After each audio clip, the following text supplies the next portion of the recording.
Hi there, Harry Linden here from Regidor Business Solutions. Today we're going to look at how we process bank feeds in bulk. And I'm going to be a bit cheeky today. I'm going to compare MYOB and XERO and see how they compare. I'm partnered with both of these vendors and they both have great products, don't get me wrong. But my job is to look for solutions and also look at the workflow efficiency. And that's critical in any business. So this is not trying to compare MYOB and XERO overall. This is just looking at bank feeds and how they're managed in both vendors' products. So let's go and have a look at it. So here we are in MYOB's test company Clearwater, and we can see from the dashboard that we have 34 transactions to allocate. So let's click on the allocate transactions link, and you'll see there are quite a few transactions that need to be allocated. And as we go through, we can see a number of like transactions: Officeworks, Telstra, and various other transactions. The idea is to quickly gather those transactions that you want to bulk allocate. So the best way to do that is to use MYOB's search functionality and just type in, let's have a look at Office, for example, and I'll expect there would be a few, and there are.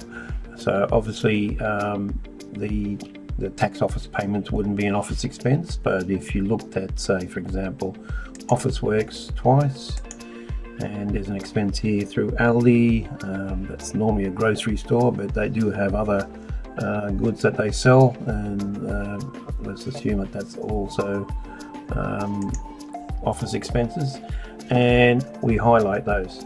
Now just to illustrate, if we untick it, you won't see a button there.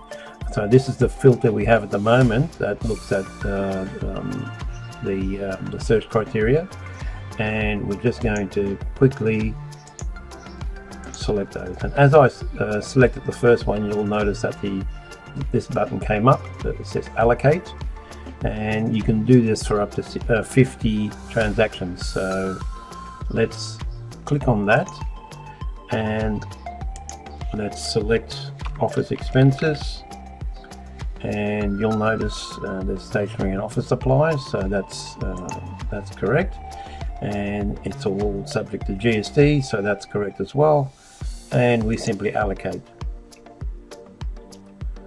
As you can see, we've now got all three allocated. Okay, so let's have a look at how easy that is in XERO. Okay, so we're in the demo company in XERO, and from the dashboard we can see there are 28 items to be reconciled. So let's click on that, which lands you on the reconcile page where you can manually allocate or match your bank feeds. But we're going to do some bulk coding. So to do that, you go to the tab next to the reconcile tab called cache coding, which then gives you a list of the unallocated transactions. The first thing I notice that we don't have a search capability here, and what I tend to do is to overcome that is to sort the payee column, which will then give me a quick look at what we can do in bulk. So for example, the central parking is an obvious one, and what you then do is you go into the very first line and type in a description, and look for a parking account. It doesn't seem to have one, so I'll just try travel. Travel's fine, and again, as I tab through, it populates the other transactions, and obviously parking is subject to GST, and again I'll just tab through and they're all populated. So that's the bulk process in Xero, and then you simply save and reconcile the selected transactions. When comparing MYOB and XERO, I would say in the final analysis that MYOB would probably score slightly higher than XERO, but it is pretty close.